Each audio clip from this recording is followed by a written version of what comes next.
Hello and welcome back to the channel. Welcome back to a quick fire deep dive. This time we are looking at Father John Misty. Bit of a divisive, enigmatic fella, Josh Tillman, um, going under the stage name Father John Misty. I'm not counting the J Tillman albums. These are all just the albums canonically released under his current stage name, and there's six of them. I've just re-listened to all of them recently, anyway, since I'm seeing him at Moseley Folk Festival in August. So that's going to be amazing. I'm probably going to be doing a couple deep dives related to artists I'll be seeing throughout the year. You'll have already seen the MJ Lenderman video, which is kind of the same thing. So yeah, I'm a pretty big fan. He's not one of my all-time favorite artists, but I think all the stuff he has released is interesting. It is well made. He's a great singer, an interesting songwriter. Not always a great songwriter, but there's six albums to rank, so let's get straight into it. My number six is Chloe and the Next 20th Century, his 2022 effort. Um, yeah, this is an interesting left turn. Um, he has a couple albums, all of his albums are pretty divisive just because of the kind of character he is, but there are two that are particularly divisive, and this is one of them. Going for that sort of 1920s sound on a lot of the tracks, like Funny Girl and Chloe in particular. But there's a lot of songs that are reminiscent of his previous sound. That sort of, lounge singer, soft rock kind of vibe. Um, the big problem with this album, I think, is that lyrically it doesn't stick, and it kind of is where his whole lyrical shtick is starting to get a bit old. Um, he had a pretty good bounce back album, the album before, I thought. And this one just ends up feeling like he's doing the stylistic thing just as an attempt to do something different, but in the end, the songs still feel the same. And they feel like stuff you've heard before, just with slightly different arrangements and a bit more old timey. But there's some good tracks. I am a big fan of Funny Girl, actually, and the Next 20th Century has some cool moments, but it's not an album that I ever really go back to. What I will say is, on a production level, it sounds absolutely fantastic. So I can never complain about any aspect of the production of this album. It sounds brilliant, as does his voice on every album. And the fact that there are some good highlights give it to a low 7 out of 10. I like it enough, but in the context of his discography, it feels a little bit superfluous. My number five is the other aforementioned controversial album, Pure Comedy. So in a way, I'm kind of just doing the boring thing of putting the two controversial albums at the bottom. But this is kind of a different story. This is a 75, 80-minute album. It's really long, and there's a real lack of musical variety for an album that long, which I think is the biggest, well, one of the biggest complaints you could levy towards this album. The other one is that the lyrics are self-indulgent and very, wow, this is so deep, shower thoughts almost. He has some fun with it. Like Total Entertainment Forever, I think is a great example of absurdist lens on the concepts that he's exploring. I think he does fall into self-seriousness a bit too much on this album for a guy who has a great knack for humor in his lyrics. This album feels, after the first couple songs, feels very serious and dense.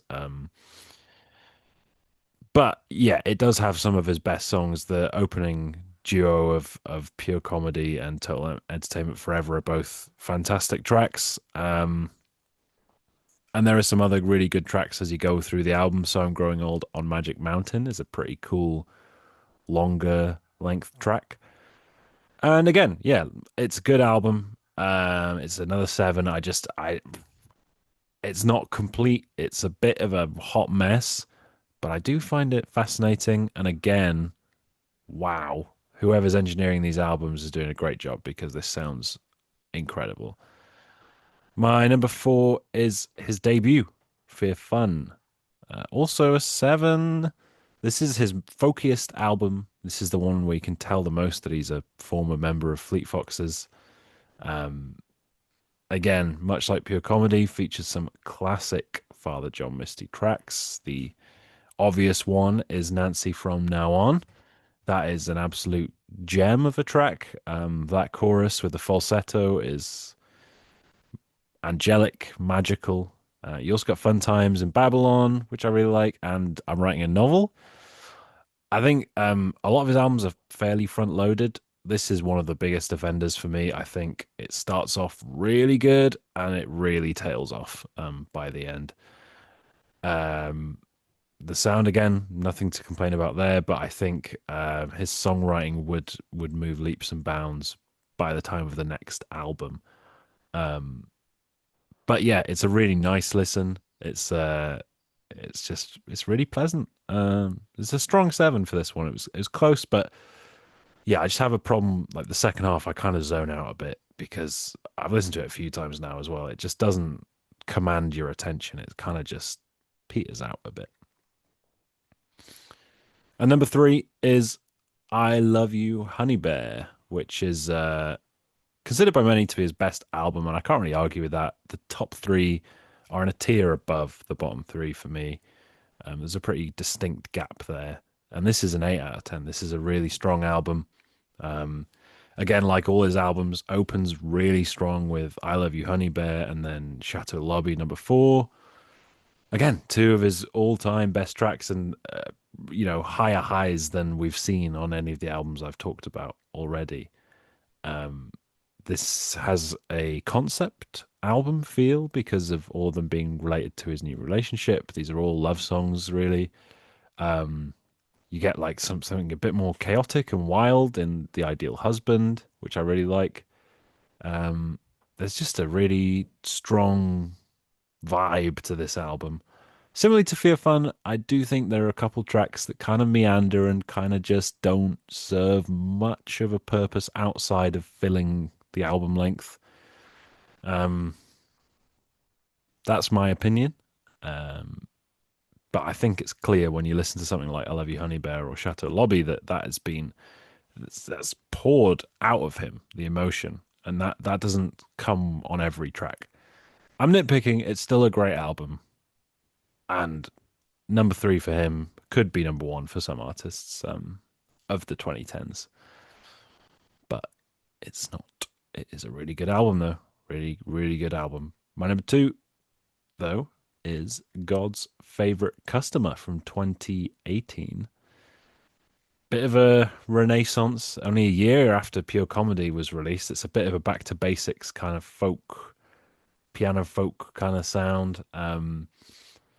Yeah, I mean, again, I can mention that it has a lot of, a couple of massive highlight tracks in Mr. Tillman and Please Don't Die. Those are the ones for me on this one. But this one is a lot more of a consistent album. I think the songwriter is really cool. And Disappointing Diamonds are the rarest of them all. Hang Out at the Gallows. There's a lot of really, really strong tracks. And I think there's only a couple on this one that kind of drag it down. I think this was close to being a nine for me.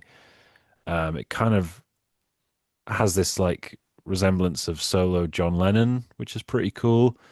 Again, pseudo concept album feeling from that crazy period when he was doing a lot of drugs and living in a hotel and all that kind of stuff.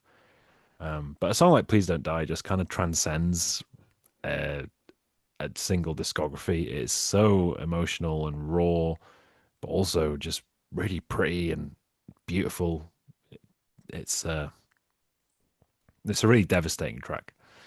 Um, and whereas Mr. Tillman is like this really catchy, sort of psychedelic kind of vibe. Yeah, close to a nine for this one, but gonna stick with an eight. God's favorite customer was my number one for a long time because my number one hadn't come out yet, and that is Mahash Mashana. Um, as a 9 out of 10, it's grown on me a lot since it's come out, and it's easily his most consistent track list, his most refined sound, his most eclectic album, Um, his most confident sounding album since Pure Comedy, which kind of felt a bit like overconfidence, and it's got this nice sweet spot. The band sound amazing. There's such a variety of instrumentation. The songwriting is really, really, really good, and there very rarely is a line that makes you roll your eyes. Yeah, there's not. It's just from front to back. It's really strong. The title track is epic again. The John Lennon vibe comes in again, especially in those verses. Um, that is just truly one of the best tracks he's ever written, and one of the best tracks of the last 5, 10 years.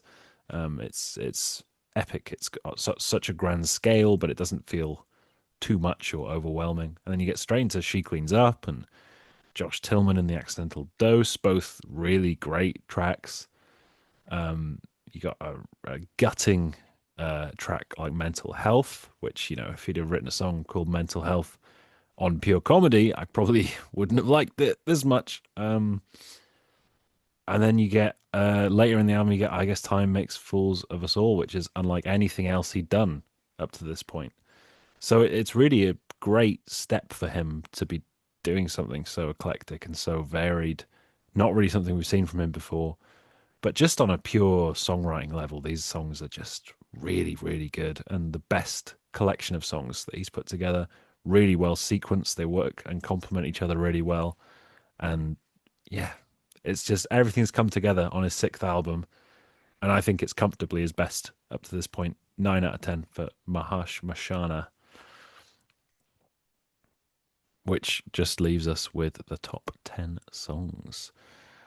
Number 10, I went with The Ideal Husband from I Love You, Honey Bear. 9, She Cleans Up from Mahash Mashana. 8, Mental Health, also from Mahash Mashana. 7, Pure Comedy from the album of the same name. 6, I Love You, Honey Bear from the album of the same name. 5, Mr. Tillman from God's Favorite Customer. 4, Nancy from Now On from Fear Fun. 3, Chateau Lobby number 4 in C for Two Virgins from I Love You, Honey Bear. And the top two was pretty much impossible to pick, but I've gone with the one that I would rather listen to at the moment, and that is Mahash Mashana at number 1, with Please Don't Die slipping to number 2, but two of the greatest songs of the 21st century in my book. If you want to get into Father John Misty, I realize I've forgotten to do this on a couple of quickfire deep dives, but that's okay. I'll do it for this one. I think you probably want to start with "I Love You, Honey Bear" because that was a lot of people's introduction to him, and it's an introduction to his vibe and his sound. It has some level of variety, even if not as much as later albums. But yeah, maybe that would be a good place to start. If not that one, and you just want to go straight in for everything that he does at such a high level, refined over the years, Mahash Mashana is a really, really great one to start with as well. So let me know what you think of Father John Misty, what you think of my ranking, and I look forward to seeing him in a couple months. That's crazy to say, a couple months. Yeah, it's August, but I'm sure he's going to put on a great show. And if you've seen Father John Misty live, let me know how he was. Hopefully, I'll catch you soon for another video.